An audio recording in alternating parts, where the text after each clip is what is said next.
some dare call it conspiracy.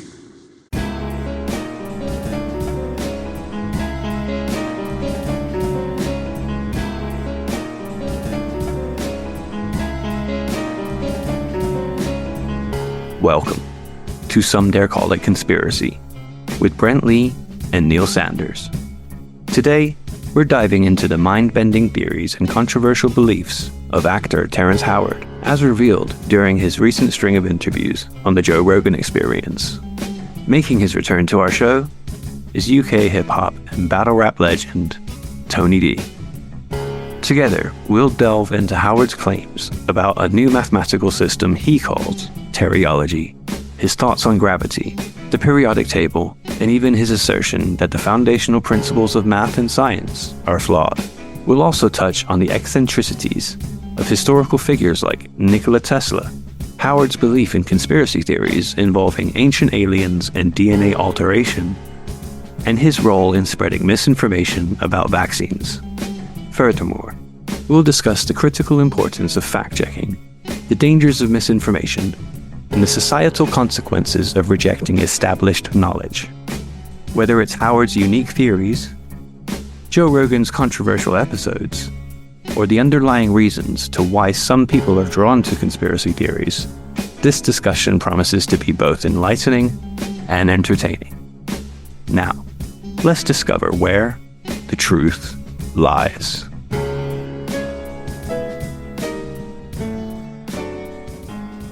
So, what was it? There was you had a bit in your body about something, Tony, didn't you? Like something was. Do you know what's so funny? I just watched just today. I watched Professor Dave debunk the second part of Terrence Howard, and it's just like why is no one just watching Professor Dave? Why are they listening to an actor who? Like he doesn't know what he's talking about. And I'm not even a mathematician. I'm so far away from that world. And even I can see that doesn't make sense. No. Those words don't go together in the context that you're using them. Like it's just, it's a weird situation, man. It's so, I don't know how we got here and I don't know how we escaped. How do we get out? We have to figure out how we got here first, I guess. Well, this is it. For people that don't know, Terrence Howard went on Joe Rogan and he's decided that he's found a flaw in all of maths and therefore all of science. And he's proposed a new mathematical system that he humbly calls Terryology, which doesn't even fucking work. That would be the science of Terry. So what? Right. Okay. Which also, I mean, it's technically maths is a science, but it's not in that way. Fucking hell. Anyway, so he also made certain proposals that we'll go through, about how to change, that we don't need gravity anymore, that he thinks that they've probably got the periodic table wrong.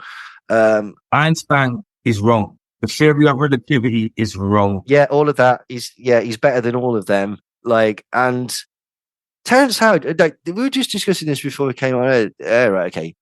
I haven't actually seen that many Terrence Howard films, right? As we were saying, he's brilliant in Dead President. He's really good in that. Yep, he's badass. That's just a great film. Yeah, pretty much. Yeah, it is. It is a brilliant film, isn't it? So he's good in that. And he was in Iron Man. Now, the one that he's mostly famous for, which he got an Oscar nomination for, was Hustle and Flow. Right? Mm-hmm. Never seen it. I've never seen it either. Right, Tony? Right? What is wrong with both of you? You guys aren't even worthy enough to have this conversation. No.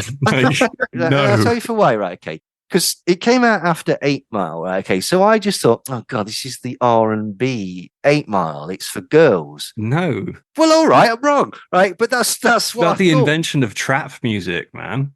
Well, yeah, but that's not really my cup of tea either, if I'm brutally honest. So is Little John in it? No. No, then fuck it, I'm not interested. No, Yeah. you'd love it. It's really bleak. Like he's like a heroin addict in it, and it just goes like downhill. You'd love it, mate. You Oh, all would right. love Okay. it. Well, fair. Well, if it's bleak, Yeah. then let's not like, let's not rule anything out. But no, genuinely, I thought it was like 8 Mile, but for girls. I know that sounds terrible. Like, No, that makes sense though. That makes absolute sense. Like, no, I just never, like, I saw it. It looked like one of them things, straight to DVD. Yeah. Type. It looked like that. And then, like, yeah, I don't, like, I've got a copy that I bought from a Chinese man in the barbershop. Like, a big stack of they're wrapped in cellophane. Like, there's loads of them. And that's in there. And it's been sitting there since before it came out, because that's what the good thing about buying DVDs in a barbershop is. You get them before they come out. But yeah, it's just been sitting there. I've never, ever watched. I've never even been tempted to watch it. You're saying you're recommending this, Brent? This is like a classic for hip hop heads. I'd have a little look. But still, he's not a mathematician, is he? No, he's certainly not a mathematician. But his skills will come in later. His skills will come in later. Watch this. Well, this is what we were saying, wasn't it? It's like he presents these things incredibly well. And the reason we were saying he presents these things incredibly well is one, because he has that confidence that only true madness brings. And two, he's an actor. And so this is something again that we were saying, like, and we will talk about some of the things that he was rabbiting on about. But basically, the way that he presents stuff, it's almost like he's reading a line. Like, because when he's asked to sort of like, well, can you expand on that, or can you explain it in some way that makes sense? He can't, because he doesn't.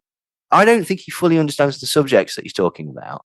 I think he knows a few words. I'll tell you what he reminded me of, Tony. Right? Okay. As soon as he started, it's like, oh, this is like Del Boy speaking French.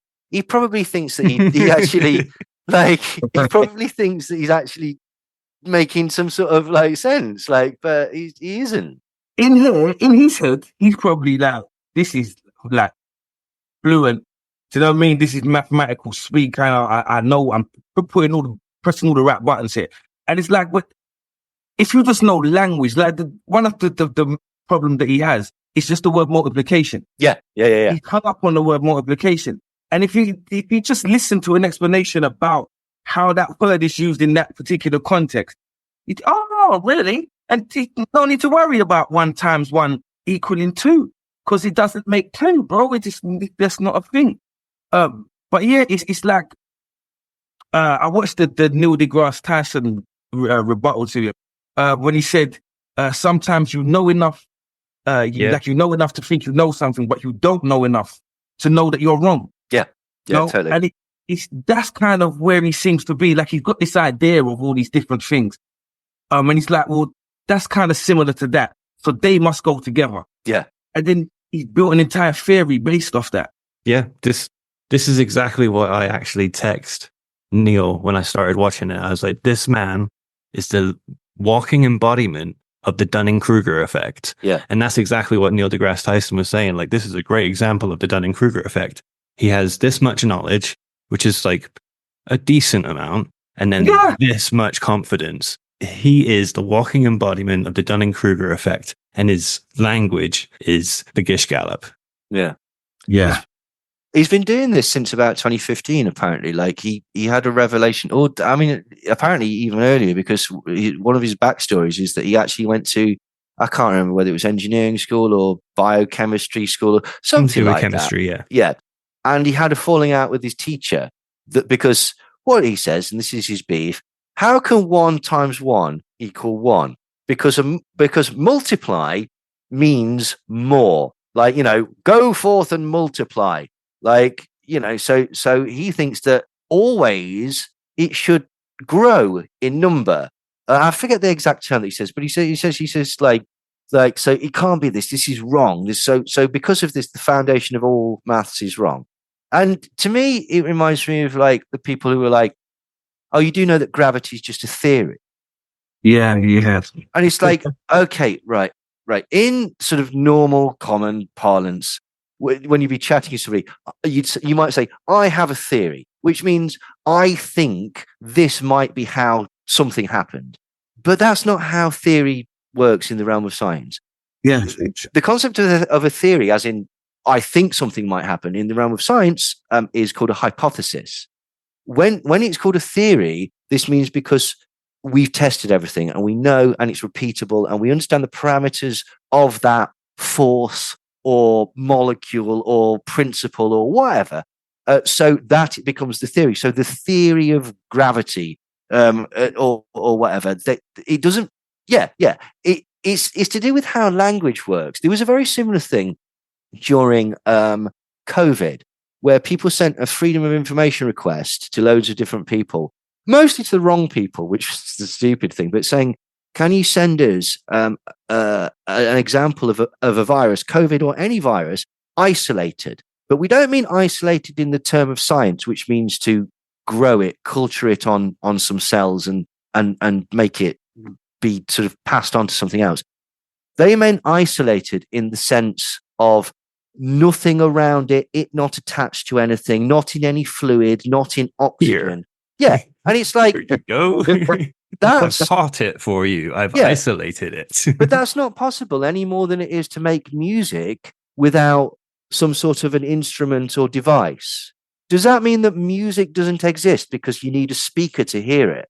No, it doesn't. And in the same way, this is how hucksters and twats basically use language in a way to either trick people into thinking that they've come up with something very, very, very clever, or alternatively, they've genuinely misunderstood it and they think that they've come on something brilliant, which is why people need to actually listen to people that know what they're fucking talking about. And that's not us. That's experts, right? Okay, like, you know, people that have actually studied these things. 100%.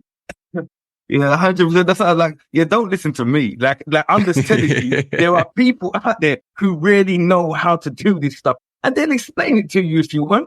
Like, you can find it. It's like, and you find it on the internet all the time, on Twitter or YouTube. Years ago, I saw someone, they asked a question on YouTube. Somebody said, they answered them, and the answer was, you could just Google it. And then he responded back, I'm not going to do all that. YouTube had to wait 3 months for the response just to say, like, I'm not, it's how, I don't know. Like people want to know things, but they don't like learning. Like, people just don't like learning about stuff, but they want to know everything. Yeah. And it's, you've got to do, like, you've got to do the hard bit first. It's bloody hard work learning stuff. You've got to read stuff. And the most crushing thing about learning things is reading something, spending maybe a whole day reading something, and then at the end of it going, yep, that was fucking useless. Right, but at least I've eliminated that, and so now I can read this. It's bloody hard, and people want stuff instantaneously, and they don't necessarily want to learn. This is going to sound a bit elitist, but they don't necessarily want to learn. Actually, no, it's not, because I'm the same. They don't want to learn. They just want to know. Do you know what I mean? And often you could take that even further. They don't want to know. They just want to know the argument that supports their position. Yeah. And that's completely natural. That's evolution. Yeah. All right. We want to know things quickly because our survival depends on it. So being able to transfer knowledge really quickly to tell people a specific thing, that's what you need. That's what you want. But because we have more free time, compared to what we used to, now we like to learn. We like to do it like that. But a lot of people are still in that mode of no, tell me this, so I have this information and I can survive. There's too much information, right? Okay. That's the problem. We've said this before, right? It's quite difficult to actually sort of sift through all the shit, because it doesn't matter what side of the argument is, you'll find somebody that will support that, and you'll find some documentation or some sort of website or some film or something that also supports that notion, even if it's completely wrong. So sifting through information and not just coming to the first thing that you find and going, oh no, fair enough, that's it, is difficult. The thing that got me that really more than anything annoyed me about the Terrence Howard thing was and it wasn't I don't care if a nutter goes on there and talks shit on Joe Rogan. That's what happens on Joe Rogan. That's standard. Yeah, and I was slightly annoyed that Joe Rogan didn't give more pushback because I think that was a bit irresponsible of him. He was bamboozled. For once, Joe Rogan was speechless, and he just kept going, "Okay." Well, this is the thing. I think Joe Rogan was one of those things where it's like, this sounds like shit, but if it's not, and I push back on this, I'm going to look really stupid. And furthermore, I don't fully understand what you're saying anyway. So, and I can't really check any of this. Like, or a lot of it was stuff that like I've made Saturn. Oh, okay, Yeah. right, right, good, thanks, great. And I didn't have to rely on gravity for it. What does that mean? I don't What know. does that mean? I made Saturn without gravity. Where did you make Saturn? I think he meant he made it like he made a model of it on the computer without inputting the gravity data for it. Maybe that's what I'm trying to think. I'm trying to read it in good faith here, what he's saying. But what I want to know is how the computer that made that model of Saturn worked, because it was based on the erroneous idea that 1 × 1 = 1. That's the bit there. That part there. The cameras, the studio you're sitting in, the camera, everything that is being broadcast by the internet, all of these things are predicated on 1 × 1 = 1. Yeah. All of this stuff works because of that. And then you're sitting there like, no, it's wrong. Yep. You know what goes say? There's 2 points, right? Okay. The thing that Terrence Howard was sat around thinking like, I don't think anyone's ever really looked into this. Like, as if like the people haven't spent the last fucking several thousand years poring over these things and studying them, and like, has anyone ever noticed that 1 × 1 shouldn't be 1? Yes, fucking children have. And then you explain it to them and they go, all right, and then they get on with the day. He made Saturn. Like, it's like, well, I'm not, fuck off, I'm going to make Saturn and prove you all wrong. Like, well, you saying that, we're going to have to rewind all the way back, because it wasn't just one day he thought, oh, maybe no one knows this. He's known this since he was in the womb. Oh yeah, don't worry. We'll get into that. That's where we need to start, because that's the beginning. Because the first time I watched this film or this interview, I cut it off at that point. I didn't make it 3 minutes. I thought, wicked, I'm going to get... That was early. That was very early. Say, yeah. I was like, wicked, Terrence Howard's on there. That should be cool. Hopefully he'll talk about his like acting career and all that sort of stuff. This will be great. It's 3 minutes in. Yeah. I remember being in the womb at 6 months old. I was like, goodbye. I ain't got time for this today. The thing that got me, just before we get into it, because like, this is the thing that I think really annoyed you as well, Tony, was that loads of people went, 1 × 1 must equal, I forget whether it says it's 2 or 3. I can't even remember. Is it 2? 1 × 1 = 2, yeah. Right, okay. And a huge amount of people went, yeah, that makes sense. It's like, no, it fucking doesn't make sense. Yeah. And it doesn't make sense to you either. Okay, you go and apply that. Go and use that in another situation. Right, okay. In fact, lend me 1 5 and the other 1 5 and the other 1 5. Come on. Like, what's wrong with you? That's like, what I was thinking. I wanted to get my weed from him. Yeah. Weed business is doing really badly. I don't know why. Like, I don't understand. Like, we've got 1 × 1 all in the back. It's just, I don't know where it's all going. Like, ridiculous. But yeah, and people saying stuff as well, like, this resonates with me, or this is the spiritual angle that's missing from science and maths. It's like, no, you silly sod, right? Because that's not where spirituality should be. Like in these cold, hard things that rely on repeatable data and facts and stuff like that. There's no room for emotion in maths. It's like 7 × 7 is 49, except on some days when I'm just not in the mood and it's 46. Like, that would be chaos. I was feeling melancholy. Yeah. Oh, it's a melancholy 7 today. Like, yeah, that would be absolute just ridiculous. Like, but anyway, so Terrence Howard, so fucking hell. Right. as Brent pointed out, he starts the show coming out swinging for the fucking fences by telling people that he can not only remember being in his mother's womb, but he can remember being born. And he knows that he can remember this because he teased his unborn son like people tease a cat. Yeah. That's the proof. The proof. That's proof. Fuck all. And that's the point. Where you turned off, I was shouting. I was shouting at YouTube. Like, that's not how it works. It doesn't work like that. Nothing like it. That's not how this works. No. So I'm mentioning it. I'm in the kitchen just, bro, that's it. It's not right. Yeah, that's, but apparently we don't work like that. Well, I mean, according to Terrence Howard, it made his kid super smart because he was saying, and now my kid, I ask him this and I ask him this and I ask him this. And he tells me the answer. And it was like mad stuff. He was like, I asked my kid about the unified field theory. It's like, fuck off. He can't even spell unified field theory.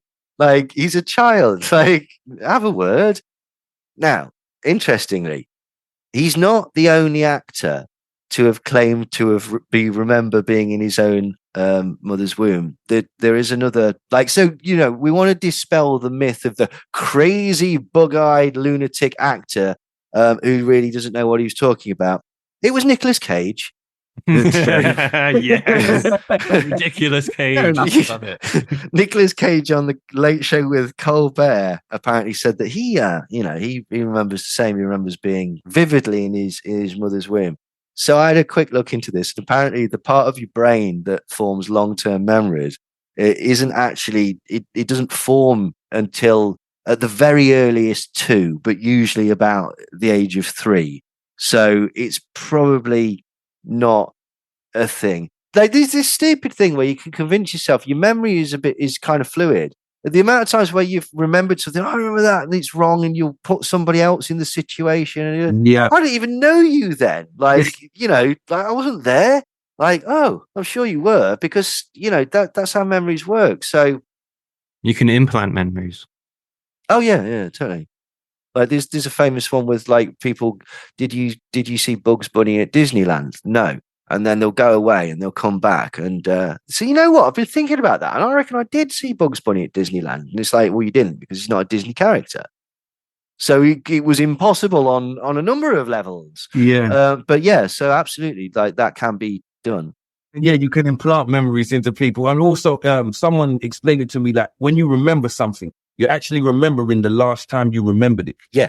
So it's like a photocopy of a photocopy of a photocopy. So you're getting further and further and further away from the actual event anyway. Yeah. But yeah, it's such a weird, and it comes down to that not knowing enough about a particular subject, because just to even know, okay, we don't form long-term memories at that age. Yeah. So you don't remember that. Yeah. Something else is happening. There is another explanation for the thing that you felt like you experienced. And we can explore that if you like, because it's interesting and we can learn about it together. Yeah. But no, I remember being in the room.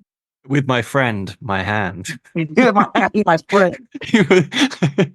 I'd even go so far as to say that maybe there's some sort of a collective consciousness or collective sort of memory or a sort of like, you know, an ingrained, almost like sort of instincts. Like, you know, how everyone jumps when you see a spider or something because it's like the instinct of a predator and all that. I'd even go so far as that. That's not the same as saying, no, I remember being born though. I remember being compressed and like my feeling of my stomach falling. Have you ever been on the log flume at Alton Towers? He's not dissimilar to that. Like, you know, like fucking hell. And then he remembers a dream when he was 5 of his room filling with liquid and then being taken by a mysterious figure. And the mysterious figure said, what did you want to know? And he says, well, I want to know how everything works. And from that point on, he could lucid dream. And it was like, fucking hell. This is 3 a.m. bus station conversations. This is like it's 7 a.m. in the kitchen. Yeah. In the kitchen, exactly. It's one of them ones. He's in front of the door. I can't get out. So yeah, go ahead, tell me. No, that's probably right. Actually, yeah. 1 times 1 can't be 1. I think I've had these conversations in the kitchen at 4 a.m. Fucking ridiculous. He then starts bragging about the fact that he's got 97 patents, right? Now, right. spoilers, he hasn't. He's got about 11, right? There's 11 where he's listed as a co-inventor.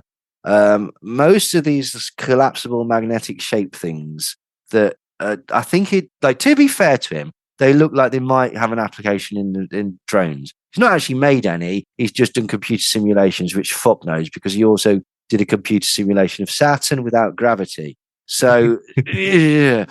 But it's he has got one that's like a sort of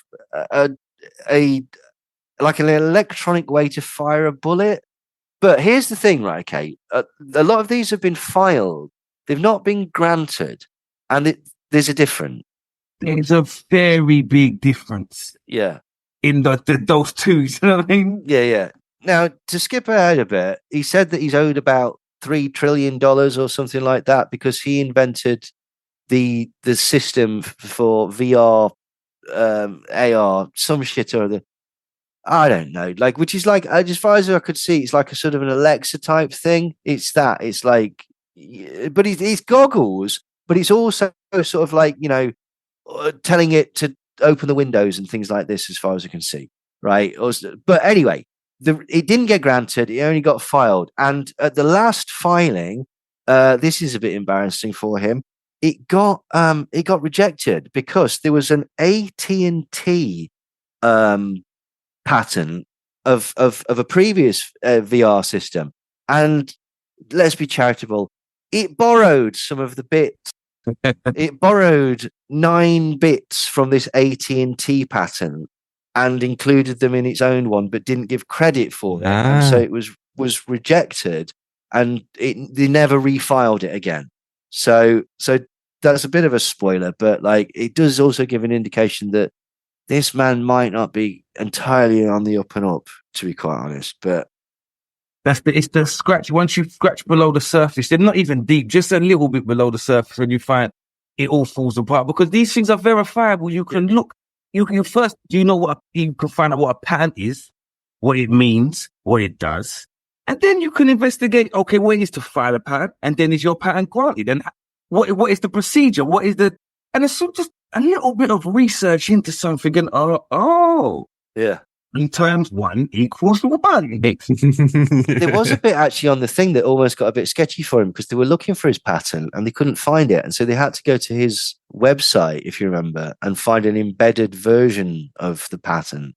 And that was one of those things where it's like, oh, that doesn't bode well, does it? But like, that's a red flag. Yeah, a bit of a red flag on that one. But for some reason, they didn't. It's Joe Rogan. It's Joe Rogan. Joe Rogan's not going to know. That's the thing about Joe Rogan. He's really sort of like, he'll push back on some things quite heavily, even things that he's wrong about. But then other things, he just, oh yeah, no, that sounds fair enough. Like, and it's just like, fucking hell. Maybe it wasn't a brilliant idea to like give somebody like who's addicted to fucking human growth steroids, like, and stuff, to 300 million to give his opinion on Spotify as if he's the god emperor of the world. Like, and the thing is, like, Rogan tricked people into thinking that he was quite smart, because he had a real sort of golden period where he pushed back on certain idiots like Candace Owens and Maya Yiannopoulos. And then he became a bit of a sort of, then he got the huge deal, and so everyone went, well, he's not having a huge deal. And he had the first Elon Musk thing before everyone realized that Elon Musk was a fucking idiot, where he was talking about AI and things like that. The one before he went on and smoked weed like somebody that's never smoked anything in his life. like he was tripping balls for the rest of that episode. Yeah. Well, he's a kethead, isn't he? Like, he's each to their own. Like, but yeah. People just thought he was quite smart for some stupid reason, and slowly we've come to realize that, oh, he's an idiot. He recommends dreadful comedians, dreadful films, and he's got dreadful ideas about everything, and he's not actually that fucking bright. Like, but that's us buggered going on the Rogan show ever. But hey, we've already been on it. Yeah, we've technically been on it a bit, sort of. Oh, have you? No, sort of. Like when Graham Hancock was on, and he was arguing with a friend of ours, Flint Dibble. Shout out, Flint. He got really cross and said, "What the hell is this episode that you've done?" Flint Dibble talks about Graham Hancock's conspiracy lies, or what was the title? Ancient Civilizations, Graham Hancock and Conspiracy Theories, or something like that. And it was our podcast. It was us. It was some dare. Like, but he sadly didn't mention the name. But hey ho, like we were on it by default. It counts. Yeah, absolutely counts. So yeah, totally. Like, and so I shall stick that on my Tinder profile, as seen on Joe Rogan. Oh yeah. Anywho, so he then hits us with the bombshell that he'd figured all this stuff out, possibly due to this strange man that visited him in the dream. But he'd worked out the grand unified field theory as a child. He never really elaborates on this, although he does say that Einstein was wrong.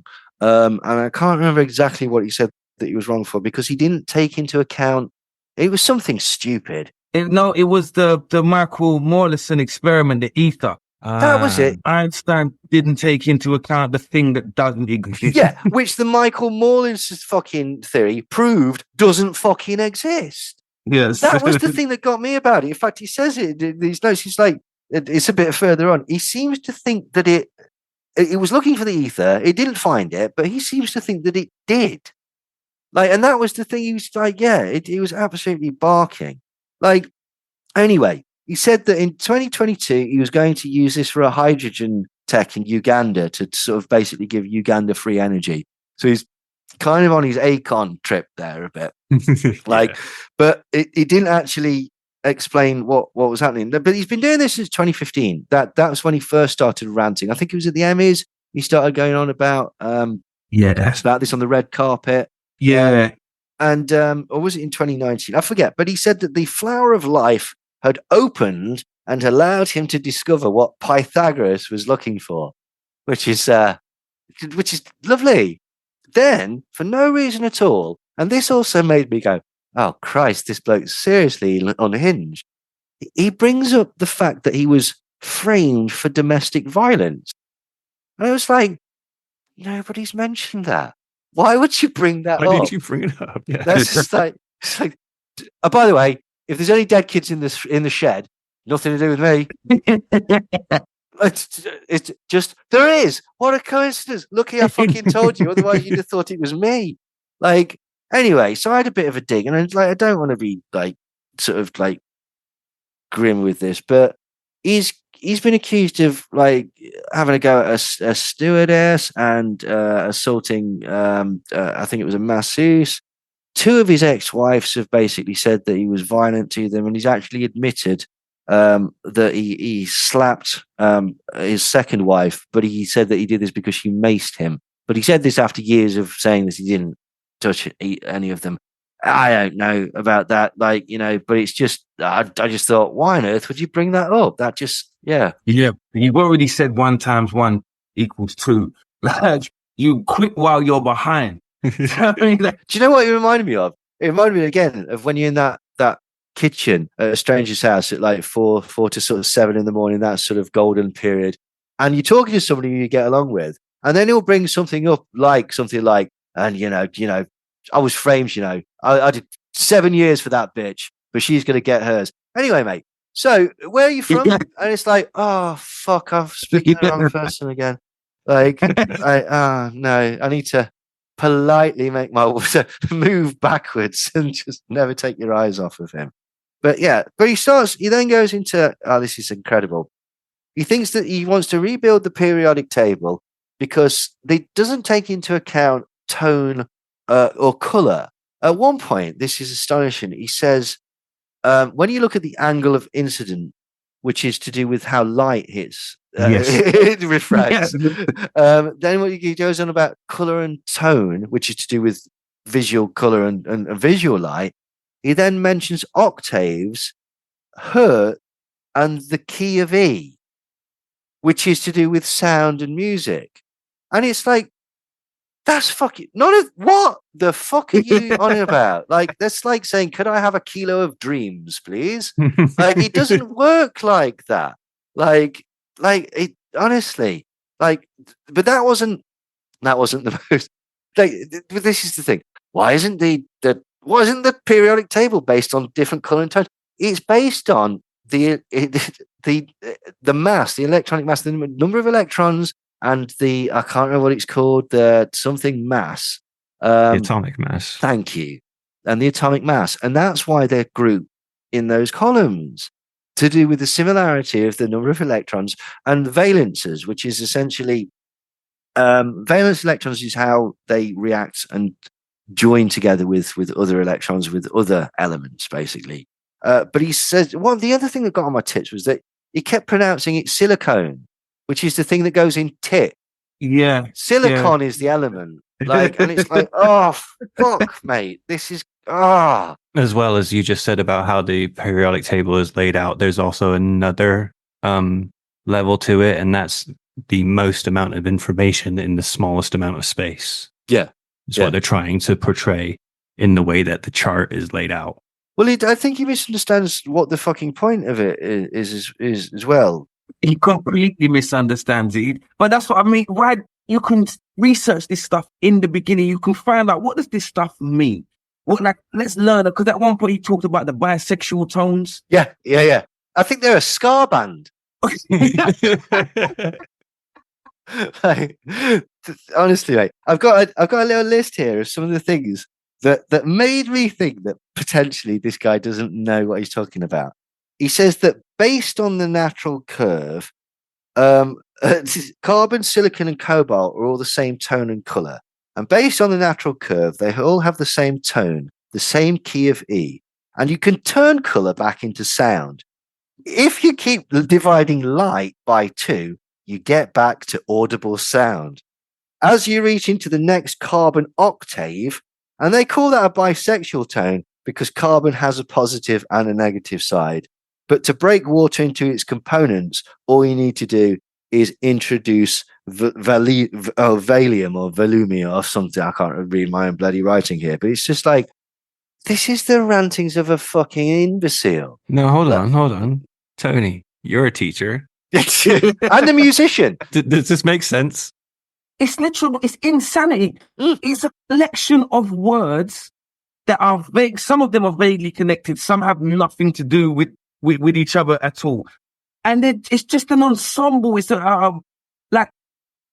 it's a Trump. It's how Trump speaks. Yeah. It's that saying, you said a lot of things there, and like I vaguely recognize them as words. Like they sound familiar, but in the order you've said them, they don't mean anything.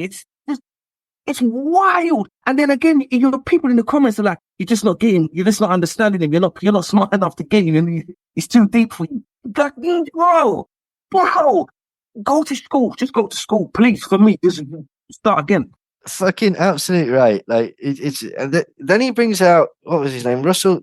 What's his bloody name? Russell T. Williams, was it? No, that's a comedian, isn't it? William Russell. Yeah, that's Russell T. Doesn't he write Doctor Who? Anyway, so William Russell, he brings out William Russell's, and a huge amount of his understanding is based on William Russell's periodic table, which is all in things and stuff like that. Do you know where William Russell got the idea for that? That not through experimentation. He got it through dreams and visions. And later on, Terrence Howard brings up his other idea that the where planets come from, which was also where Russell, that suns give birth to planets. He poops. He said the word poops. He did. The same way. He said the sun poops planets. Yeah. And at that point, I thought, this man's not serious, surely. Like, it took you that long? Well, no. I think that was like about an hour and 45 minutes in, wasn't it? Good God. It was so like, but here's the thing, right? Okay. The Russell periodic table, you know the reason that we don't use it? Because it doesn't fucking work. It made certain, and again, I don't understand chemistry enough to explain this properly. The thing about the periodic table is apparently you can make predictions with it about how certain things will react and about what would be needed to create further elements or to discover further elements. And since then, we've discovered the things. This is one of the Bob Lazar things. We're up to about 116 now or something like that. it doesn't work when you use the Russell thing. It gets certain things wrong even for the time and that it came out, and it just doesn't work as a useful scientific tool. Mostly, as I say, because it came to him through dreams.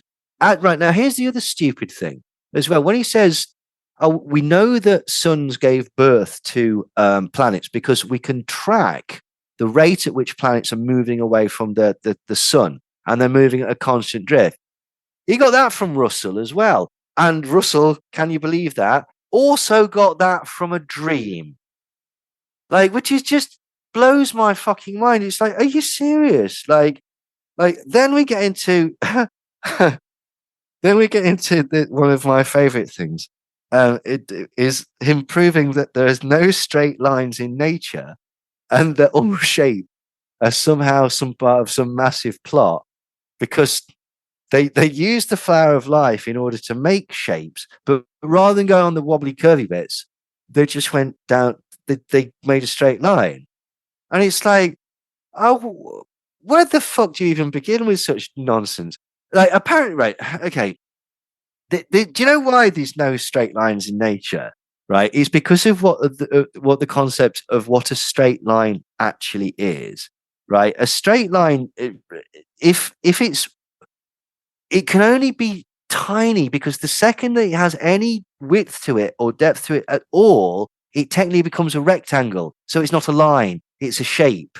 And so the idea that it's very rare to have perfect straight lines in nature and stuff like that. Okay. It's not impossible. In fact, he later shows fucking Saturn with a hexagon on the top that is like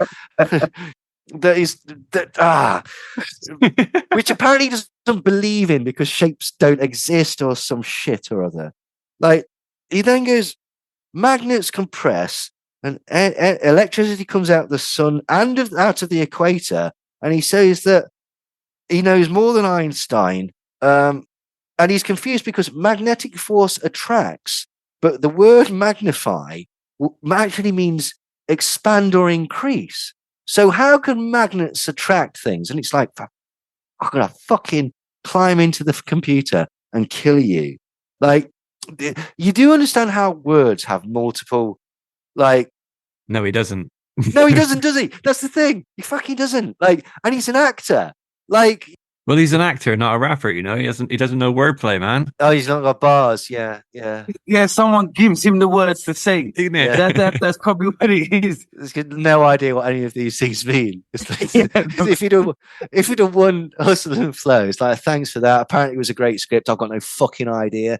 I don't know what any of these words mean. Like, Jesus Christ. Like, oh God. Well, it's that thing. You see it's that magnify and magnet. Yeah. They would appear to share a similar root word. Yeah. You know what I mean? They would appear to. They may not necessarily, though, but just all you've got to do is look at the word, investigate it. The information is there for you to discover. Yeah. Instead of just saying, that's like that, when it's not the same thing. Like, mind blown. Like, no, bro, there's a process to these things. You can fight, you can just discover stuff. It's just what he's done is he's gone set, like in tennis, like in where a badger lives. Badgers play tennis. Yeah. That's it. That's literally what he's done. It's like, no. It's, well, look. I mean, look. Do you want me to show you my equations? No, mate. It says 1 × 1 = fucking 2 on there. Like, it's wrong. He then starts going on about it. If opposites attract, then hot air and cold air would seek each other out. And hot water, he knows that opposites don't attract because hot water and cold water move away from each other. And at that point, I was like, how the fuck do you cool a bath then, you prat? Exactly. Like, I was like, have you ever used a faucet, mate? Honestly, it's ridiculous. Like, he then says something about that the universe is expanding, but... Right. He says that the universe is expanding, but because you breathe in and then breathe out, he doesn't believe that the universe is infinite because of this. Because in order to be able to breathe in and out, remember he's talking about lungs, not the universe. But anyway, right? there must be an edge to it. And he says that basically, so what the fuck happens then? And it's like, and you know what's really stupid about this is that, like, this is actually a thing. He uses this to say that the Big Bang couldn't have happened because if you take the principle of lungs breathing, there has to be a reaction or whatever. And it's like, yeah, but you do understand that the universe isn't lungs, right? And because that's a major like thing that you need to get over if you get to use that as a comparison. But also, that is a theory. Big crunch theory is a thing. I know that makes me sound clever. I saw it in Red Dwarf, right? There we go. Where time goes backwards because of Big Crunch theory, that. Yeah. So I get most of my stuff from like late 80s sitcoms, to be quite honest. And that's like based on the Brahmic principle, though, isn't it? I don't know. Yeah, of like the ancient Brahmic creation myths is okay. Like the universe breathes in and breathes out and breathes in and breathes, and we're in the 6th era, I think, and there's only supposed to be 7, something like that. But are we going to mention the moment where he says here that you can't breathe in twice? Yeah, he does say that, doesn't he? And it's like, right. I don't know whether you used to do this, but like particularly at school when you were all sharing a spliff, like try and breathe in as many times as you fucking can. Apparently that never happened because it's not possible. And it's like, right, okay. Like, I mean, I kind of know what he's. This is the thing, right? Okay, because you can only fill the lungs once, and then you have to. But he's not said that. He said you can only breathe in once, and it's like, yeah. And this is the thing, because there's that tiny, tiny, tiny bit of like, okay, I kind of see what he's saying. People give the fucking benefit of the doubt and basically go, oh, maybe he's not just an absolute moron. But like, what does he say? He then goes on to say, he brings up the Michelson-Morley experiment that we've talked about, and he seems to he says they were misled by Newton. And it's like, oh, for fuck's sake. What do you mean? Like, what on earth do you mean? Like, and what's so, as we said, the Michelson-Morley experiment, they were trying to prove the existence of this hidden thing called the ether. And some people go, well, that's dark matter. It's like, no, it's not. It's a completely different thing. Like, my understanding is it was kind of almost spiritual. The ether is, I think it's where the ghosts live. Because at one time, they were trying to use the guy who invented the fucking the tube thing that goes in the back of televisions. He was trying to see faces in the ether, and like Arthur Conan Doyle and various other people who were actually fairly respectable at the time actually thought that this was a thing. Anyway, turns out it wasn't a thing, and but he seems to think that it is. But he says then he starts saying like carbon unwinds, it becomes nitrogen, nitrogen unwinds and becomes oxygen. Which no, he doesn't. No, he really doesn't. That's fucking alchemy. Like that's literally alchemy, changing elements from one thing to another. No, elements react with one another. Yeah, I was trying to work out what he meant by unwind. I was like, does he mean like metamorphize into something else? Yeah, that's what he means. He means that they break down and that everything's connected. It's all one system, but it's not. No, it just isn't. Like not in the sense that he's saying. Basically. He then lies and says that Einstein said on his deathbed that he should have read more Walter Russell, who's the guy that came up with these things he dreamed. So I got a bit pissed off about this. So I spent a fucking good long time trying to find the source of this quote. And the source of this appears to be some bloke on Twitter. What, Terrence Howard? No, it was just some other fucking guy that like basically says on his deathbed, Albert Einstein said you should listen to more Walter Russell. It's like, who gives a fuck what he says on his deathbed? The bloke he was dying. Like, do you know the crazy shit people say when they're dying and the DMT starts fucking pouring in? Like, do you know what I mean? Like, fucking hell. Like, honestly. That described this whole thing though. You see, like it's just some guy on Twitter. It used to just be a guy in a pub. Yeah. He's in a pub. Yeah. Right? Bloke in the pub said it. Nah, but we've got social media. And the geezer in the pub is everywhere. He's just in your face constantly with people just agree with him. Like they link up for all the different geezers from all the different pubs and just link up. And it's just a tidal wave of stupidity. It's and because there's a platform for it, and people are like, well, I should be allowed to share my opinion. You should be allowed to share your opinion, but it's worthless. It's fucking worthless. And like social media has convinced people that it is actually two things. One, well, if you've got an opinion, I should have opinion. No, not necessarily. Right. And two, that basically that they're actually right or they know anything. And it's like, no, you don't fucking know anything. Like you're just shouting into the ether like a twat, which by the way doesn't exist. Yeah. Like but then he comes up with something marvelous, right? Okay. The reason that Plato and Pythagoras and Euclid says they just all copied from the flower of life. They cribbed from the flower of life, but they didn't use the wobbly bits when they were inventing shapes. They made straight lines. And Joe asks him why, and he says, because they thought that the earth was flat. And at that point I went, no, they fucking didn't, you fucking idiot. No, they absolutely... In fact, people like Plato and Pythagoras were actually some of the people who were proving that it was a sphere and that came up with the fucking mathematics that was required in order to prove this. Like, Jesus fucking Christ. Like, then, this is the bit where I tapped out initially, like, and just got so cross with it that I was honestly, mate, like, Joe sticks his fucking oar in and says, so this flower of life, it's very old, isn't it? And at that point, I thought, well done, Joe. Thanks. Like he's like that. You're just repeating the last word that I've said. Like kids at school to show. No, I'm paying attention. Yes, Thursday. Thursday is what you said.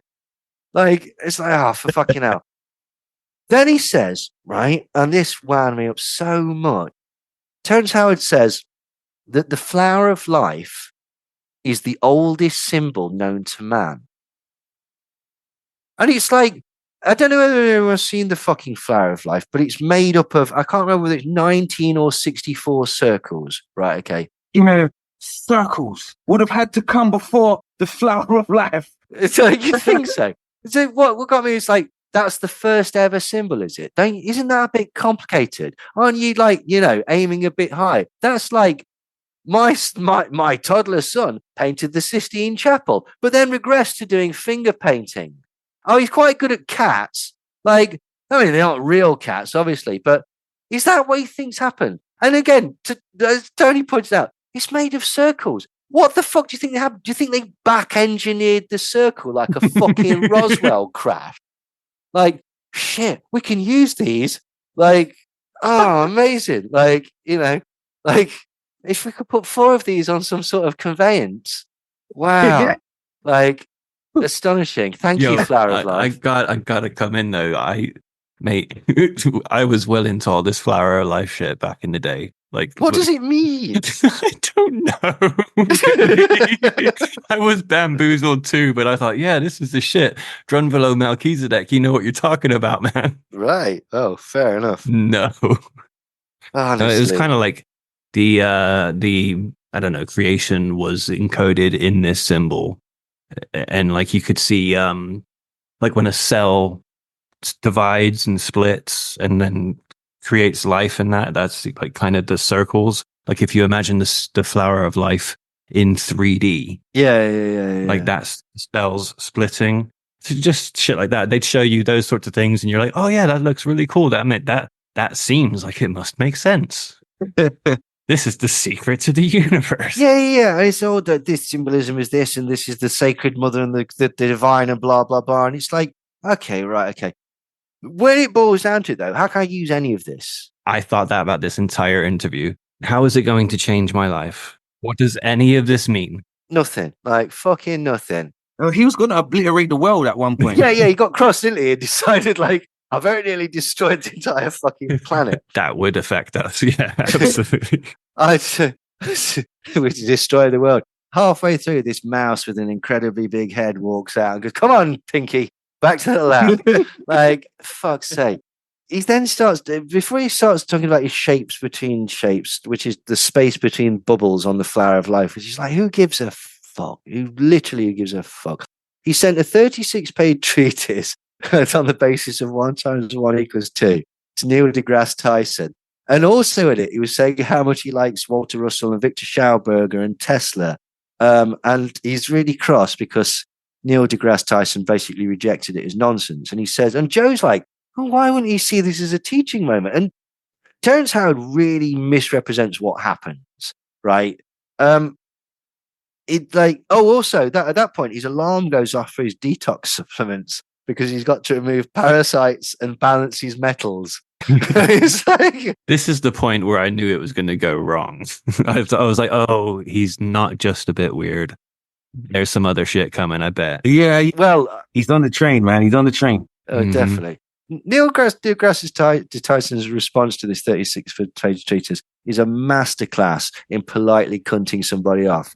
Like he says, this is an ambitious work that is a clear indication of a restless, active mind. Within the pages, however, are many assumptions and statements that are underinformed, misinformed, or simply false, therefore compromising and nullifying many of the subsequent conclusions you have drawn.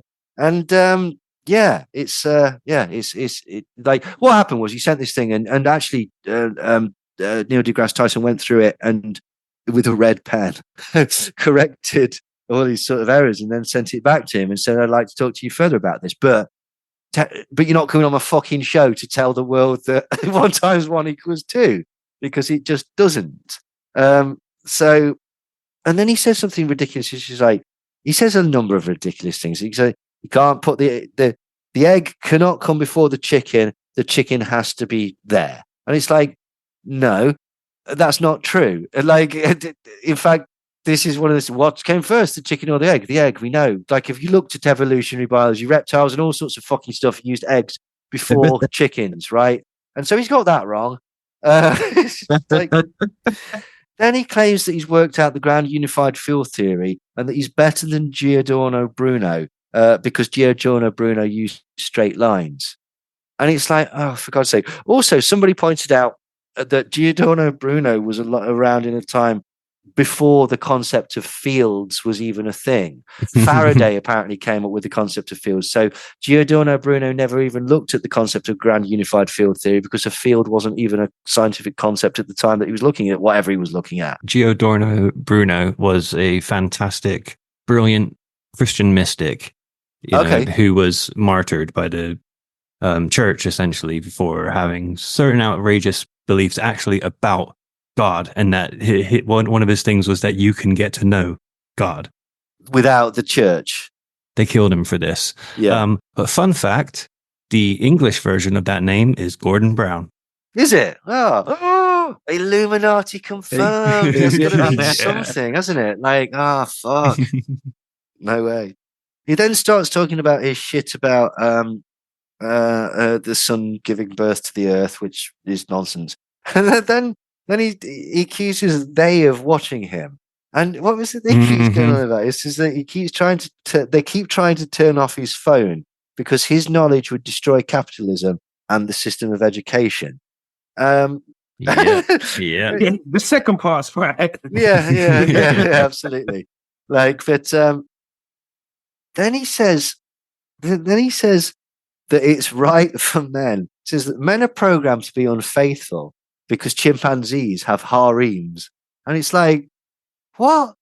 They eat their own shit as well. Like, I wouldn't judge my life on what a chimpanzee or any of the great apes. Like, pick one. I probably wouldn't choose to turn my life about that. Do you ever see Nathan Barley where the bloke's bouncing up and down? The woman comes in for an interview. She says, excuse me, I'm just in the middle of my 8 hour. And he's just jumping up and down. And she goes to sit. Yes. He goes, don't sit there. That's my high rock. And he squeaks for a bit. And then he says the best line that I've ever heard in a sitcom. He says, do you know, I've had an 8 hour ever since I watched this television program. It was about 8. And that's it. It's like, I love that. And it totally reminded me of that because, like, it's the same level of fucking ridiculousness. He just has ideas. He has one idea and attaches it to another idea and decides the 100% is fact. It's fact. Yeah. But this is where it starts to get a bit dangerous, right? Okay. Because he then says gravity is an effect of electricity, which it isn't. like he's talking about electromagnetism there, like, and he just again doesn't know what he's fucking talking about. If you run a current through certain metals, you can make them magnetic. It doesn't mean that gravity is an effect of electricity. Gravity is as far as the best minds on the subject know, is a warping of space-time by mass, right? That's it. Like basically, if you think of like space as like a big sheet and the planet Earth is like a big weight, it's bending down the sheet, and that sort of distortion of space-time is where things are falling into it. And the bigger you are, the larger the disruption is, and so the greater the gravitational field. And I've completely butchered that, but it's better than fucking Terrence Howard. Like, no, but this is where it gets really dangerous, right? Okay, because like then Joe Rogan and Terrence Howard start getting into really ridiculous anti-vax stuff, and they just flat out lie. They lie that certain like ivermectin was withheld from the public. It wasn't. He just simply doesn't work for COVID. They lie that the vaccines are causing all sorts of cancers, all caused by spike proteins, which would be fucking incredible because there is no spike protein in the mRNA vaccine that they're talking about. That's sort of the point of the messenger RNA in it, that you don't need to have the active part of the virus in order to create the same immune system response from the human body. He also calls them gene therapy and talks the spike proteins go into the DNA, the lymph nodes, the arteries and the bones and the ovaries. And it's like, no, they fucking don't. And then Joe says something which shows that his incredible lack of self-awareness. He says that human nature, you want to believe these things so bad. And it's like he's talking about himself. At this point, he doesn't realize that he's talking about himself and his use of ivermectin and hydroxychloroquine, but not just fucking that, because he knows better. And so he uses steroids and he uses human growth hormone. He's currently addicted to nicotine. He was a massive advocate for DMT. And all of these, he's done shows. I disagree with what people are saying in science. I think that nicotine's actually good for you. Certainly not addictive, not poisonous, and there's none of the harmful effects of cigarettes. It's like, you fucking dumb. Like, it really, really is. No, don't get me wrong, right? Okay, go nuts. Life's fucking short and hard.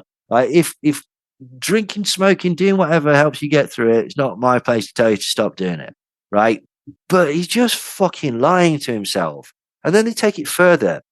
There are multiple studies. I've nearly left you a voice message for this as well, Brent. Like, he says, there are multiple studies that show that the vax is incredibly harmful. But when it showed that result, they didn't release those studies, which fucking raises the question, well, how have you fucking seen them then, you twat?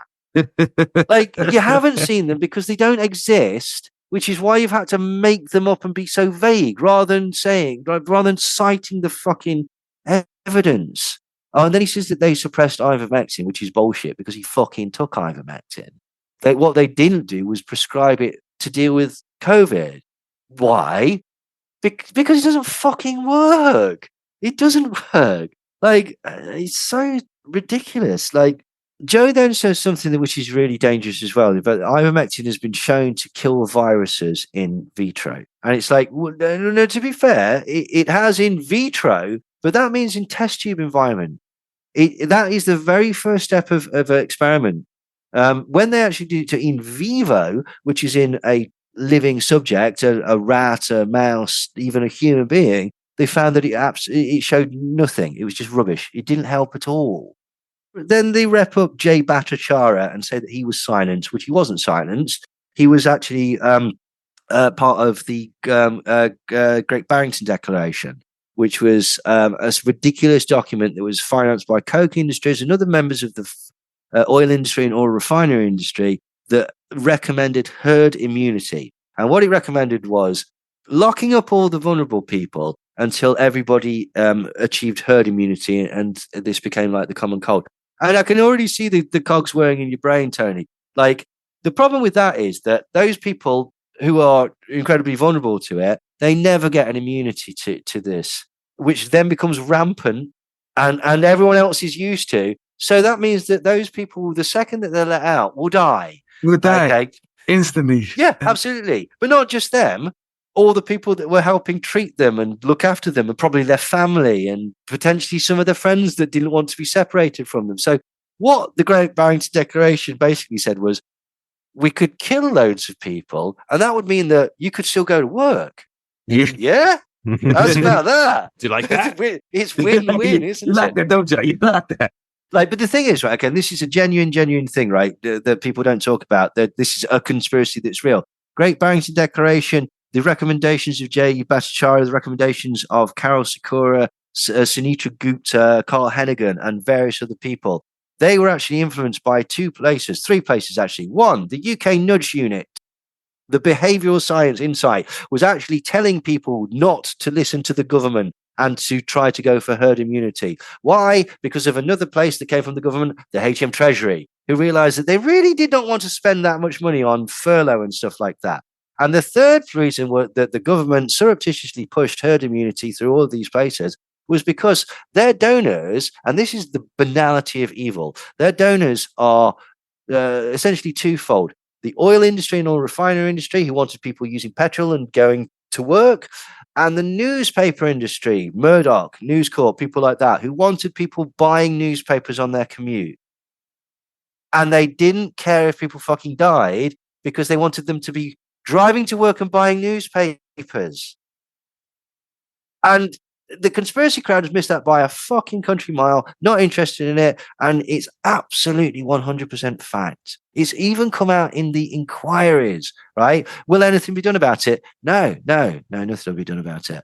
Like, but, keep sending your fucking money to David Icke, who tells you that the whole thing didn't happen. Here's the thing about like knowing.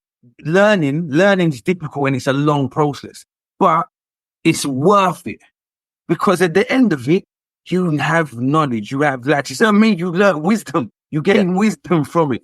Yeah. Like, instead of just sitting at, man, it's just depressing. Like the banality of evil, that little phrase is going to stay with me for the rest of my life. Because it is that I didn't have that phrase, but I explained it to someone the other day. You look at this whole thing and it doesn't matter what it is, anything that's got racism, misogyny, anything. And you're like, someone just wants to keep making money. Yeah. That's literally, or the only reason someone wants to keep making money. Yeah. So we keep doing the same dance over and over again in all these different fields because someone wants to keep making money. And the irony is that they then use that very idea, but in the wrong way, because they then go on about like, do you know about like the Tuskegee experiment and about deception and profit margins, and what they're talking about is big pharma. And there's a conversation to be had about that, absolutely. But they miss that they've just cited somebody from Koch Industries who are very interested in profit margins and deception. Like, do you know the anti-lockdown protests were actually put on by the Heritage Foundation, which is the think tank that's behind Project 2025, which is the thing that Donald Trump's trying to pretend that he's not backed. Every year they put this thing called a mandate for leadership. When Trump was elected in 2016, he did 75% of their mandate for leadership. The first thing that they asked him to do was give a 25% cut to all large businesses, which he did. And then he started doing things like making it more difficult for LGBT people and immigration and stuff like that. All the stuff red meat for people that just the 2 minutes of hate that they love to stir up. But again, reason why they did the anti-lockdown protest was because they wanted you back on the road. They wanted you back at work. They weren't interested in you as a human being. The Heritage Foundation has done more to destroy workers' rights in America than any other institution on the planet. Right? Okay. You think all of a sudden they give a shit about you because, if you're in lockdown, you might get depressed. Like, fuck off. They don't give a shit. Like, I mean, and he's bringing up with the Tuskegee experiment. It's like, that's the thing. Right. Okay. But he gets it totally wrong. He does get it totally wrong. And I think he also, like, not to downplay it because it was appalling. Well, hold on. Before we go any further, this is exactly the point that we've always tried to make. Like, shit is bad enough as it is. You don't have to make it worse.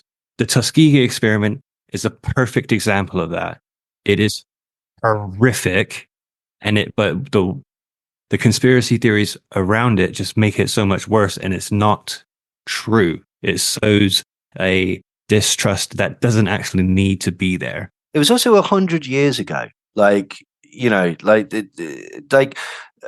to make well, they did something 100 years ago, which means that now I'm going to hold that to them. These completely different people in completely different circumstances. I mean, yes, it was the CDC, an arm of the CDC, but it shows a massive oversimplification. Like, what do they think happens when you apply for the CDC? You get a job, you're straight out of university in 2024, and they're like, "What's your thoughts on the Tuskegee experiment?"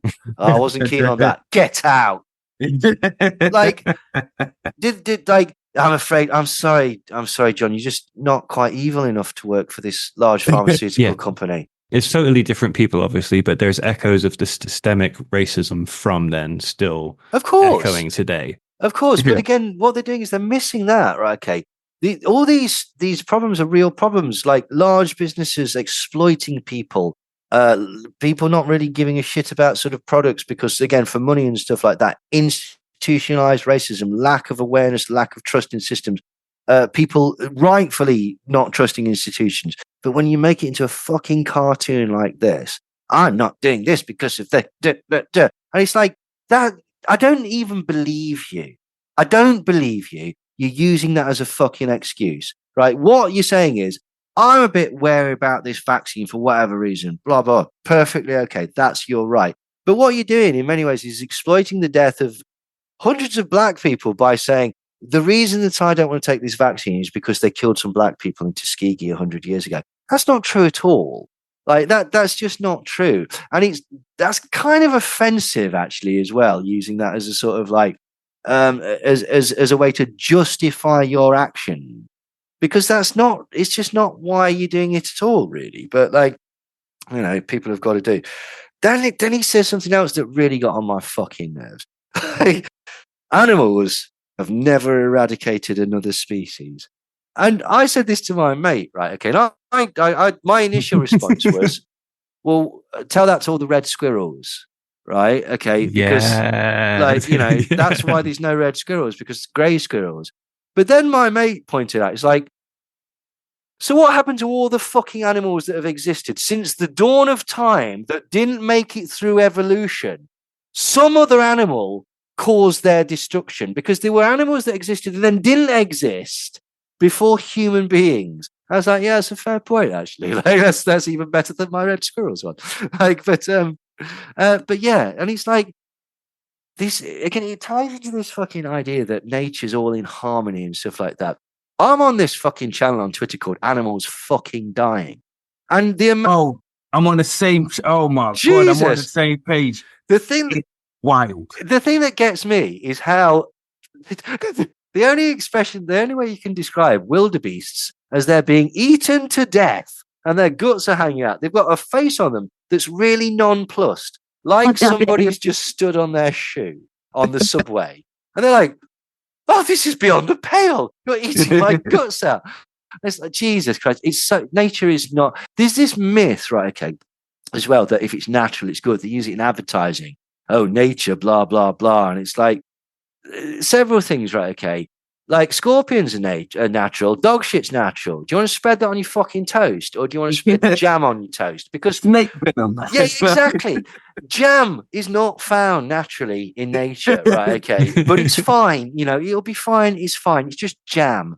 Like fucking this idea that everything in nature is in perfect balance and harmony, and it's all like, it's such a silly concept. Like they fucking. There was this woman I was on Twitter, just this storm, this chimp like petting a dog, and this woman went, "Oh fuck, I work with chimps, and I'm telling you, I would not let a puppy anywhere near a fucking chimp." Like, they are brutal, man. They can be, yeah. Like, you know, they'll hunt down, kill, and rape monkeys just for the sheer intellectual thrill of it. Like, nature is fucked up. Like, but you know, again, it's not far off of man. Yeah. Like quite, you know, like, but this idea that it's just, dear. Then he goes on about he's rebuilding the planet Saturn and killing gravity, and that the universe is finite because if you throw a pebble in a pond and then you throw another pebble, the waves will bounce against each other, which means that anything, it doesn't even make sense. It doesn't even make any sense. Like, I was waiting for this. Even it's just as you say it, it's not a pebble in a pond, is it? No. Just like just the idea. It's not a pebble in a pond. So like your analogy, like you need to find a better analogy to describe what it is that you want to explain, because it's not a pebble in a pond. It's not, is it? And again, these are things that actually have been discussed by people. He just doesn't know about it. He then says, and this was another thing that was just like, oh, for fuck's sake. He says that dark matter doesn't exist because they can't show that it doesn't exist. So because nobody's ever seen it. He then goes on to describe the ether, which nobody's ever seen. And he describes the Michelson-Morley experiment that failed to show the existence of ether, as if that proves that dark matter doesn't exist. But you know, the other thing as well is he skips from one thing to another so fast because he doesn't really know what he's fucking talking about. And you can't pin him down. You won't be able to pin him down because he'll just deflect and bounce on to another part. Oh yeah, well the beast, because that's like the supersymmetry of, and he just drawing for other different technical phrases that he can. And just scurrying away with them. Just bullshit. What do you call it? A gish gallop? Yeah. Gish gallop, yeah. Yeah, he just spewing untold amounts of nonsense. Yeah. Do you think something that might not have helped this process is the fact that he is a famous actor who probably has a lot of yes men around him? Of course. If he was fucking Terrence Howard who worked in the fucking Sainsbury's down the road, you'd just walk on the opposite side of the street. But instead he gets to go on Rogan and infect the not world even that, but just like his entourage, like his group of people that he's hanging around with. Like, are they just like, oh yeah, Terrence, you're so smart. That's exactly it. It's like, I'm getting this Michael Jackson vibe, you know, where no one wanted to say, hold on, dude, I think that's a bit weird, you know. I think you're wrong here. Like, he needs a friend like that, you know. He's an intelligent, someone who actually knows math and science. Like, it's all well and good to sit there and like spew it out, and everyone, but how much math do you know? Do you know what I mean? Like, you could baffle me with it if it just wasn't for the language side of things. Like, there's parts of his language that doesn't make sense. I know that doesn't make sense. That's not how words work. Like, did you see when he had the follow up when Eric Weinstein went on and was basically telling him why he was wrong? He kept doing puppy dog eyes and then sort of slouching and sort of like shuffling off. I've seen my mate's teenage son do the same thing when he's been told off. Like, do you know what I mean? His body language, he turned into a petulant little child. Like, it was embarrassing. So I would suggest that, yes, he must be surrounded by yes men. Otherwise, they don't tend to work for him for very much longer. Like surely somebody must have said to him at some point, oh, Terrence, this is bollocks. In fact, people have said that it's bollocks. Very politely. Neil deGrasse Tyson said, no, you're fundamentally wrong because X, Y, and Z. And then he goes, well, this is just bullshit. He doesn't like Tesla. That's his problem. That was his problem. Tesla, I think Tesla is a fascinating character. He's one of these people that the conspiracy crowd like love to, they think, oh, he created free energy and stuff. He didn't. Like, he actually didn't. And another thing, he was in love with a pigeon. What? Love that. Yeah, he used to write in his diary love letters to this one particular pigeon. I think he was in New York. And they used to go and like, he wanted to be romantically involved with this pigeon, but he was shy. So he never made his feelings yeah, no, come on. Shyness is an affliction. How crippling shy you have got to be when all he needed was a pocket full of breadcrumbs. Exactly. This is it. No game. Like, he didn't even need game. He didn't have to speak. Like, just the handful of breadcrumbs. How did he recognize the pigeon? I'm intrigued now. I fucking don't know. Like, I mean, he was also terrified of the number 13. Like, he was a strange cat, was Tesla. Like, he did some things that were incredible, but he has a huge amount of stuff like applied onto him that, like, to the point where in that film, The Prestige, where he's played by David Bowie, he invents a machine that clones people, and everyone goes, "Oh, that's a fairly legitimate plot point." As if today, that's a brilliant film, but every time it gets to that point, it's like, is that it? That's the twist. He was cloning people. Okay, I mean, because it's not a thing, is it? Like, it's not Maybe a that's thing. who people are tuned into. They're tuned into Bowie's version Of Tesla. of Yeah. Tesla. Yeah, I think That's why they think he can do these amazing things. Yeah, potentially. That's what they think he is. But yeah, so we're on the final run. He then starts talking about, he says, as above, so below, the truth will set you for free, and there is no death. And it's like, well, somebody's read some David Icke. Right? And it's like, so that was almost like conspiracy hippie bingo at that point. And then the final sort of stretch that he talks about, he starts mentioning the Anunnaki and how they've altered human DNA and stuff like that. Love it. Yeah. There's a fundamental flaw with his theory of the Anunnaki. I'm not sure whether to spill this or not, because I'll tell you, right, bleep it out in the thing, because you will find out in our coming deep dive series, Ancient Aliens. But we'll tell you, Tony, right? It's based on this idea of but Terrence Howard, he thinks that that's quite the thing. So yeah. You know what? I used to read. Have you heard of Malachi Zed York? Yeah. So I used to read when I was in school, like about age 11, 12. We used to share these Holy Tabernacle books around, and he used to talk about like a alien type. That's it. And he's on the same. This is just him now. This is Terrence. This is where he's stuff. Yeah. Malachi York was an interesting character, wasn't he? Like, didn't he eventually get thrown in prison for child sex acts? Yes, or something he like did. that? He Yeah. did. But he was like, Jay-Z bigs him up, Prodigy bigs him up. Like, there's a lot of rappers. Like, that's what got me into it at that time. They used to hang outside Brixton selling the books. Oh, is it? Train station. Did you ever used to watch like Sarnetta and the debates and like Know the Ledge and the pills, red and black, blue pill and stuff like that? No. These are guys that are on YouTube, and General Suta Seti and people like that. And I tell you, they were all connected with. That fucking guy. Oh, what's his bastard name that's just gone to prison? Oh God, he was on Vlad. Africa Bambaataa? No, not Africa Bambaataa. Fuck, this is gonna annoy me. I can see his face. He has several wives. He was a con man. He's just gone to prison for sexually abusing the daughter of one of his. Oh wow! Oh no, I don't know. What's his fucking I name? was about to say P. Diddy then. Hang on. Is he a rapper? No, he's like a sort of con man, and what's his fucking name? I can see his face, and it's gonna annoy me now. I'll message you later and let you know about this guy. Like, but yeah, they're all just fucking dodgy and cagey as hell, basically. So anyway, just because we mentioned this earlier, I've just found my notes for this.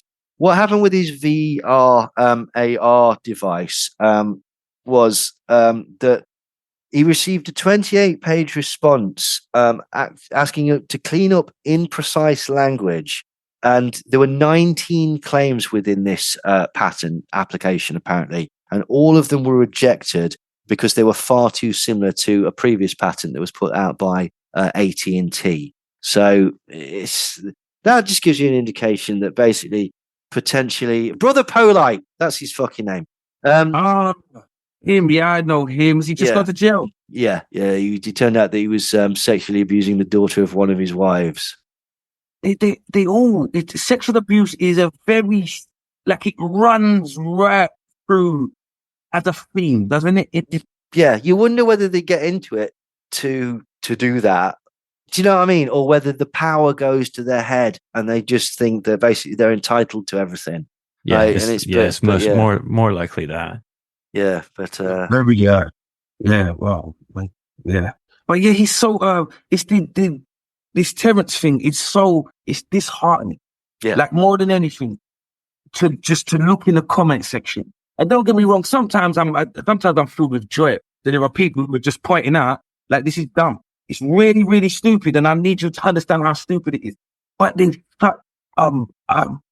wave of people who are like, yeah, Terrence is onto something, and like they're trying to keep this knowledge from you, and it's not. It's really, really stupid. It's so I can't even describe how stupid it is. It's leveled, but like it's what stupid wants to be when it grows up. That's how Like, that's how ridiculous it is. And how do you reach those people? Because it's people who are just not, even, I won't even say not intelligent, but they don't know enough to know that he's talking. Like they're yearning for something. He's providing something, whether that's like, I don't know, whether that's like a sort of rejection of mainstream that they can apply themselves on. You know, in the same way, like flat Earth, like is embraced by a lot of people because it's like, again, it's like, ha, you're all wrong. Everybody else is wrong, and I feel sort of like slightly better for that, for whatever reason. Maybe because basically they've been persecuted by those lot in the past. Maybe because basically, like, you know, they just don't feel like they've done as well or whatever, or just because, like, you know, they there's something fascinating, and interesting. But like, it is bizarre, isn't it? What can you do with these people? Like, yeah. And still, even on the debunking videos, as you said, you watched the Professor Dave ones and stuff like that. You go in the topics, and this guy's fucking Illuminati. This guy's blah blah blah. They're just trying to keep Terrence down, like blah blah. And it's like, oh no, it doesn't. No. Do you know what I realized a while ago? Like, people have this view of science, like science, and so it's them, they, and it's this field of science. As if there are not just, like, I discovered there are 20,000 string, like they're quantum string physics or whatever it is. There are 20,000 people in the world studying that. Just 20,000 scientists. That's tiny. 20,000 people, it's half a football stadium. It's a tiny fraction of the world. But then you've got like heart specialists. You've got someone who looks at the ankle bone. You've got someone who just studies gravity. Someone who just examines fire. We've been having fire for however many years, and someone is still investigating the properties of fire. There's all these different aspects of science, and it just gets lumped into, it's like they stop scientists. Yeah, the it's like a like, big unit. Yeah, Big science. Yeah, that's not how it works. No, and what people don't realize as well is that within academia as well, there's differing opinions and stuff like that. Constantly reappraising, constantly trying to sort of like, it's like the best, it's like with Flint Dibble and stuff like that. To Graham Hancock and various people like ancient aliens types to ancient civilizations will say that, academia just refused to look at this. And Flint pointed out, it's like, are you fucking mad? If I could prove that there was a fucking ancient civilization that didn't exist, I'd be a millionaire. Of course we're looking at this sort of stuff. Why would we not look at this? What this concept that you've got that everything is fixed, and like, because this is the idea, like it feeds into this idea that everything must be fixed because behind the fixed facade of academia, science, whatever, there's the real stuff, the real cures, the real free energy, the real stuff like that. And in order to keep that secret from the public, the mechanism or the sort of the mathematics or the process or whatever behind it, that must also be poo-pooed and stuff like that. And that's why they kill all these people that make free energy devices and stuff like that. And it's like, they don't fucking work. They just don't work. Like, I'm sorry, they don't. I'd love them to, but they just don't. And it's the same thing with Terrence Howard. It's just like, it'd be interesting to see, because that Eric Weinstein did seem to think that actually the shape things that he'd made could have some applications in engineering and in drone. Whether that is true, whether he was just basically like, whether that was the equivalent of saying, but you tried your best. Like, do you know what I mean? Like, I don't know. Yeah. Because he seemed to also have a bugbear or something to grind with Neil deGrasse Tyson. Yeah, he's got something against the peer review, which may think. Yeah, well, this is the point as well. You know, there are rivalries with it. With that, again, that proves it, doesn't it? Like, do you know what I mean? Him and Neil deGrasse Tyson aren't like some sort of fucking tag team unit that are gonna. Yeah. Like they're individuals working in different spheres of a far broader sphere that is the thing. But again, I think that's it as well. People feel potentially intimidated and scared by the concept of science, or the high-minded of science, or the vastness of it, as you just said. Like, there's so many different things, and it's just better, isn't it, if you can just go, oh, science is just this. It's just this. I can categorize it, put it in a pigeonhole, and put it in a box, and then. Yeah, because again, I don't know why this is, but a lot of people just don't want to admit that there's a fuck ton of stuff that I have no idea about. And it's like, why? It's all right to not know stuff. But I don't know loads of stuff. Like, I'm dumb as hell. I know this much about this much. And then that's the extent of my knowledge. And every day you try to learn something or other. Do you know that? Yeah. It doesn't matter what it is. Teach me something. It's something. But yeah, it's a fascinating world. There's so much to learn. Yeah. But this is the thing, like, you know, that's the problem, isn't it? Because then sometimes when people do get this sort of yearning to learn, because that's why people like conspiracies and stuff like that, is because, you know, it gives you answers. It's a mystery. So they, like, you know, it's fun. It's exciting. You're finding stuff out. But then the problem is that you get your stuff from fucking Terrence Howard and Joe Rogan rather than Neil deGrasse Tyson or whoever, because they're part of the thing, aren't they? You know, they're the system, and it's like, oh, Christ. Yeah. But yeah, has it seeped through? Have any of your kids been mentioning Terrence Howard? Or No, thank goodness. Yeah, and I did ask my daughter. My daughter's 15, so I asked her the other day if she'd heard anything about it. She was like, "No," and that's all right. But she's pretty switched on. There's like this conversation me and her have about conspiracies and stuff like that, and I like evidence and stuff. Yeah, weighing stuff up. However, even in terms of feeling, if you feel sad about, or you feel insecure or anxious about something, let's look at the evidence. What evidence is there to back up how you're feeling? And maybe you don't have to feel that way because that's not what's really happening at the moment. So we have those kind of conversations because I think it's important to be able to look at stuff and be like, I'm not totally swayed in that direction or that direction. Yeah. I can see something valid there. I can see something valid in the opposite. But there's going to be a truth somewhere, isn't there? So let's kind of, who knows it? How do you investigate? How do you find it out? And with the age we live in, like, you could it's in your hand. It's literally in your hand. You can find out anything you want about anything you want. Even during COVID, someone sent me this long, you probably got the same message I did as well. This long WhatsApp message. And in the first sentence, I think that messaging back, I don't know what those 3 words mean. You're going to have to explain them. He didn't know either. So what are we doing here? Yeah. You know what I mean? There has to be some sort of there's a foundation of knowledge. There is something that we just continue to build upon. And a lot of there's things like Terrence Howard where he doesn't know the background. He doesn't know the people have built upon this knowledge just so that we have these things. We have internet. Do you know what I mean? We have spacecraft. We have aeroplanes because people have been continually building on this foundational knowledge. And you can't just come along in 2024 and just say, well, no, 1 times 1 equals 2 because the flower of life showed me that there's no straight lines. Like, bro, what are you talking about? Yeah, but this is where we are, man. And it's worrying because I think we're getting dumber. Like, as a society. It does feel like we're just throwing everything out that we used to know. Like, we are standing on the shoulders of giants, and someone like Terrence is trying to come across like he's the giant. Yeah. And that's not how it works. I got another question about all this though, because you brought up flat Earth a minute ago.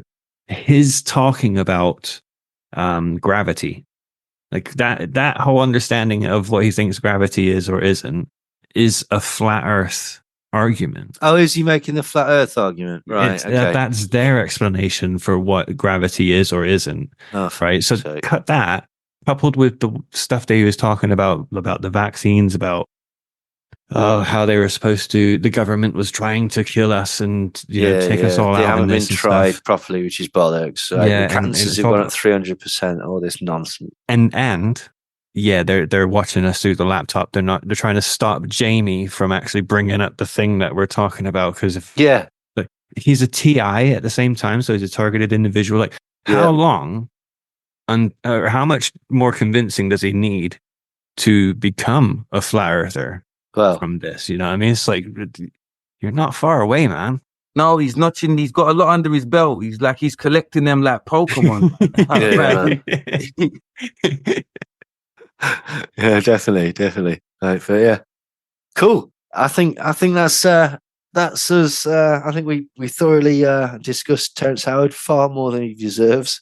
And thank you so much, Tony. It was an absolute pleasure, thank you for having me, man. Like, I can't, there's not much I can add, bro. Your research gave you like on point. You know what I mean? Like, but that's what I mean. You research, you look for the stuff that actually there's a reality underpinning. Like, all the reality underpins all of this, and you can discover it. Absolutely. If you're just interested, if you have that urge. Do you know what? It's more fun than the conspiracy, because there's like an extra layer of conspiracy on top of the conspiracy. You've got the conspiracy, and then you've got how the conspiracy came about and why the conspiracy came about. It's more fun. It's more satisfying. Like, it's better. It's amazing.